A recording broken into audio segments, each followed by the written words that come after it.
I know that I don't need these. I know.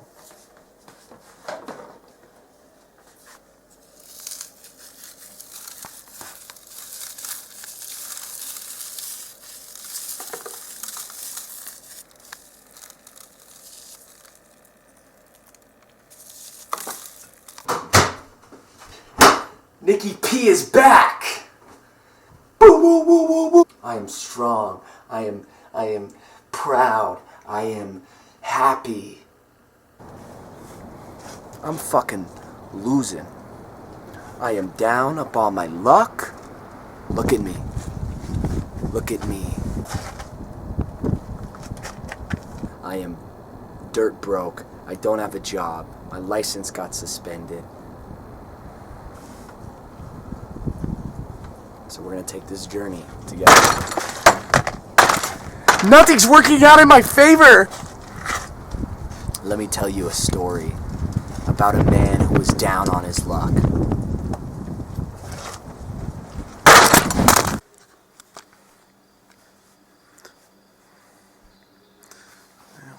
Okay.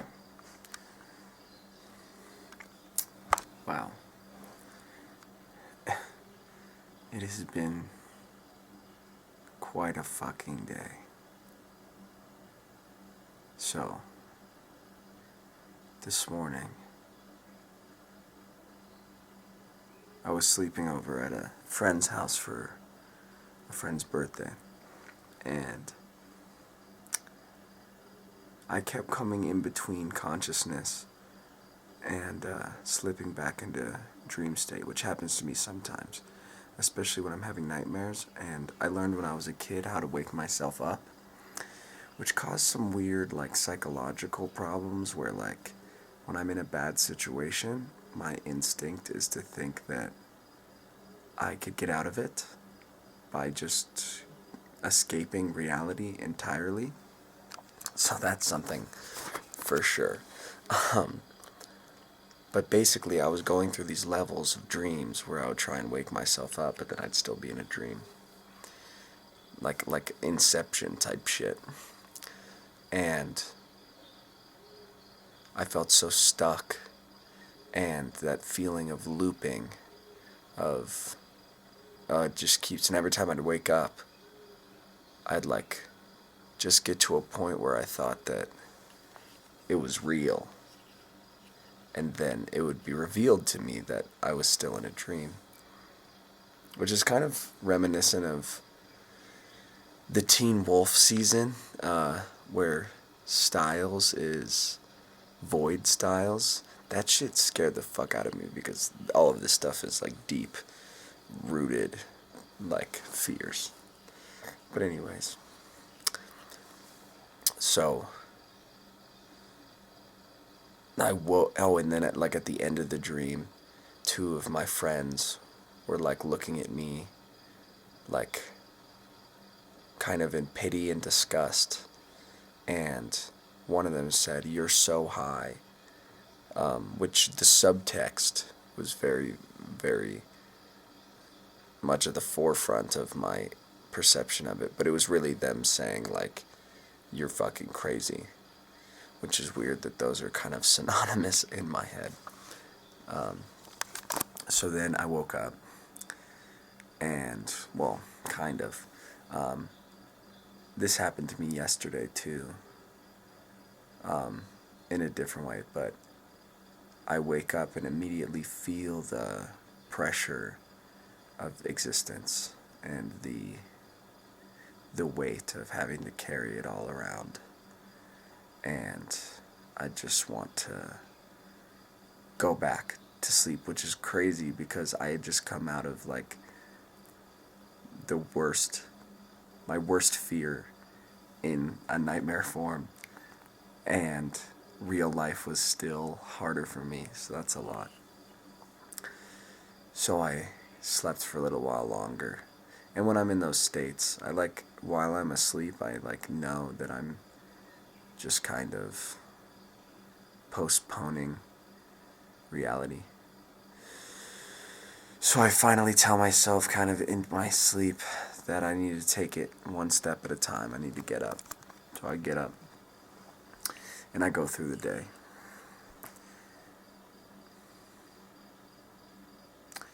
And then comes the last video you saw. I got to this place. I've been getting to this place where I have so much blocked, stopped up muck energy inside me that I keep suppressing. And so I've been trying to give myself full permission to feel. And that's hard, man. Not just to like not stop myself from feeling, but also to feel those emotions, because they're hard emotions. They're difficult emotions. That's the reason I suppress them. Because when I'm in the moment and I feel that bubble up, some weird part of me that sits in that part of me right there, which is this, like, I'm pure, I know better than you, I'm going to live my life in peace, and then, back to this, shoves all that stuff down into my shadow. And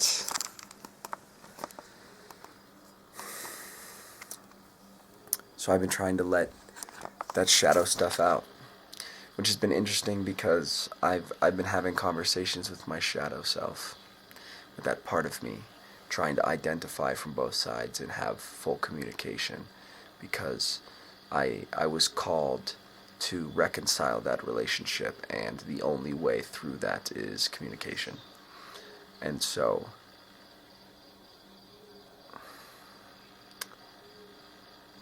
I thought I'd kind of broken through, right? I mean, and it's a funny little game that the universe plays with us. You know, right when you think you've made it, there's another obstacle waiting for you. And so the big reason for these communications between these parts of myself are to heal and mend and bring back to oneness my whole spirit, my whole being, and get to a place where I don't need to crutch on my desires, and I don't need to run from my fears. And so, big numero uno desire would be my addiction to nicotine. And so, because through this communication I felt like those parts of me had come to a agreement, right? I thought, hey, crystal clear. The coast is clear. I'm in the clear. I made it 5 days.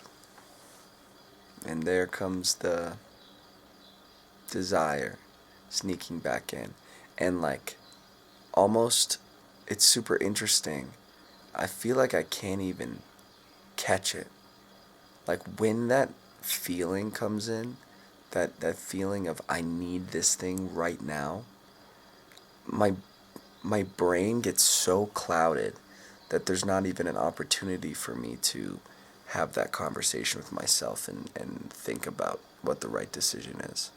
And I need to get better about, like, somehow setting a boundary where if I'm going to act on a desire, I need a buffer. Because honestly, I think like 10 minutes of breathing, like, hey, can I excuse myself for 10 minutes? And just sitting with the feeling. Even scientifically, when it comes to addictive tendencies, you can usually get over that hump, that initial burning, I need this right now, that can normally dissipate within about 10 minutes. So that'd probably even be helpful in that sense. But I'm saying even more just to give myself space to make the right decision, because I know with space I can make those decisions more intentionally. So I didn't make the decision intentionally. I gave in to desire, like all of us human beings do from time to time, because we're human. And first off, I need to look myself in the eyes while I say this. I forgive you. It's okay. I told you that we're going to take this journey on together. And I love you, and it's okay. And don't beat yourself up about it. I'll try my best to not beat you up about it. And let's try ourselves to not take it so damn serious, and let's try and not say that just one slip up is the end of the world, because the journey we're on, the thing we're learning, is that it's one step at a time, right? So, looping back, I made it 5 days, and then now it's been a few days of me vaping and smoking again.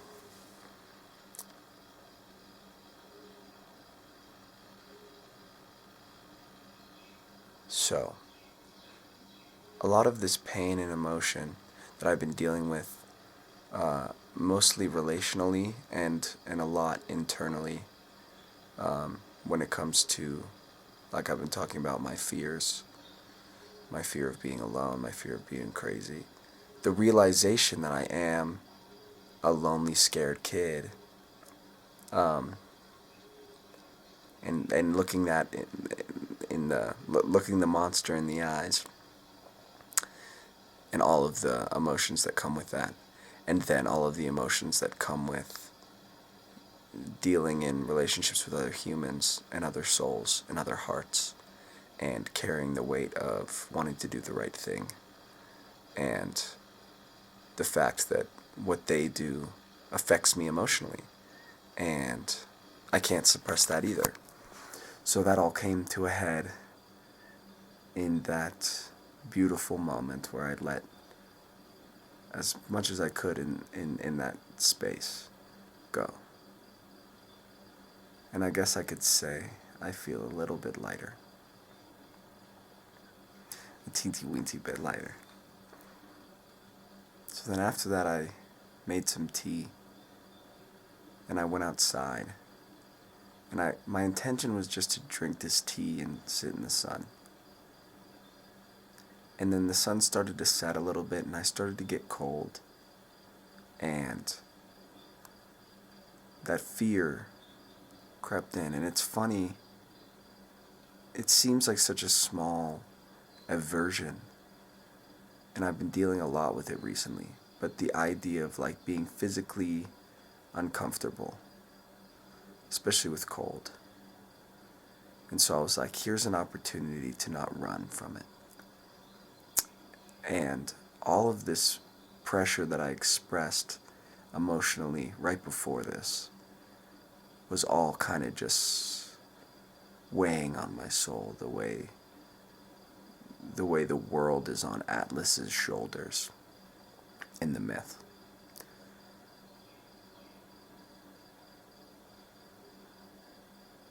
And the only thing that I knew that I could do, that I've peeked into the world of doing, is to fully let go. And this has been kind of the idea I've been dealing with recently, is like being vulnerable with all of it, being vulnerable with the universe, being vulnerable with God, being vulnerable with yourself, in letting whatever it is that you are a part of be full and rich and beautiful, and let it be the experience it's supposed to be, instead of letting your ego climb in there and stop it in its tracks to protect you or to help you escape. So I let go, and I said to myself, like Buddha, I'm going to sit under this tree until I let go. And then I had an experience that I've had taste of before, where I sat in this one spot against this one tree for about an hour with nothing but my breath. And these thoughts kept popping up and I kept fighting them. And then I'd fight the fact that I was fighting the thoughts and I'd tell myself, it's okay. And that's when I really truly told myself, let go. You need to let go. There's only one way through this, and that's letting go. And letting go is fucking scary. Because that's letting go of the ego entirely, letting go of the hold it has on trying to protect you, and fully giving in to the will of God, whatever you want to call it.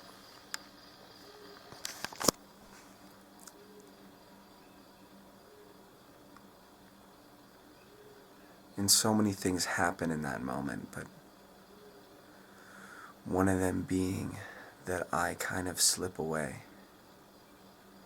And my ego gets really scared and I feel this heightened spike of adrenaline. Of the ego saying, no, I want to grab on, I want to hold on to the branch. Don't let me go. Okay, like, please don't let me go. And I just have to keep unclenching my fist. And I disappear. And disappearing is really scary.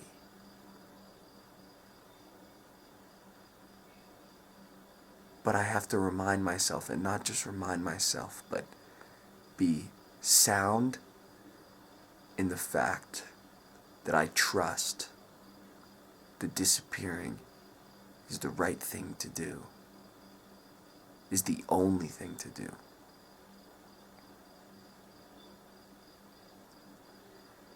And then physically, two things happen.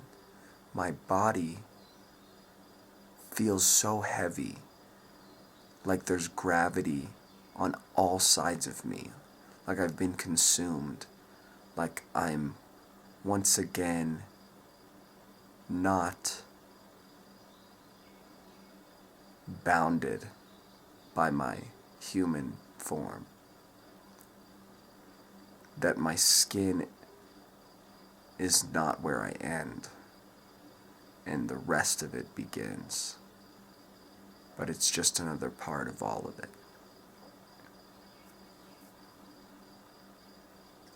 And then my open eyes begin to morph all of the visuals I'm seeing into kind of one connected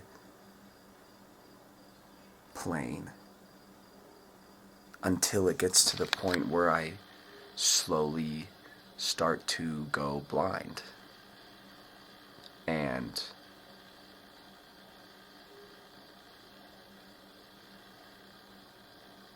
I am disappearing. And these tears, they shoot through me. Like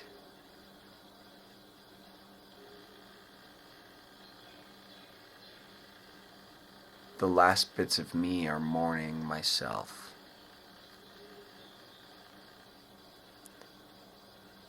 And I even end up letting go so far that my body just collapses and I fall. I slump into the grass. No trying to catch myself. There is no self to catch.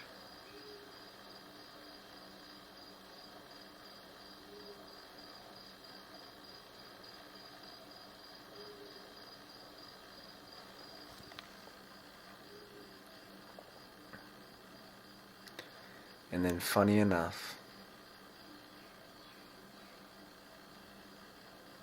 in a moment, I'm back. And weirdly, it's probably my ego that goes, darn, We were so close. I almost disappeared.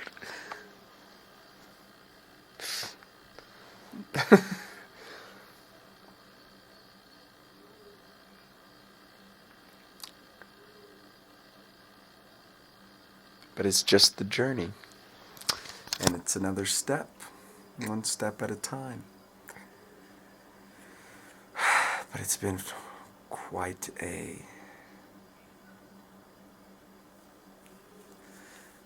I like the word rich, man. It's been a rich day. It's been rich in experience.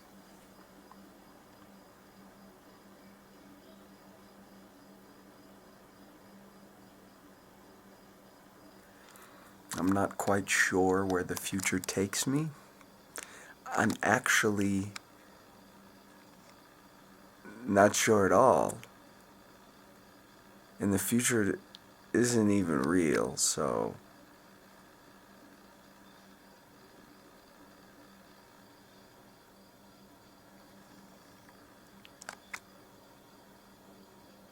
Here we are.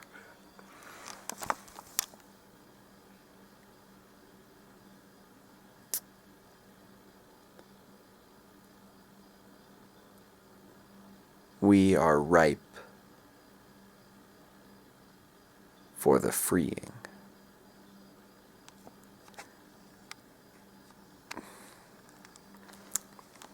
Have a good journey. I love you.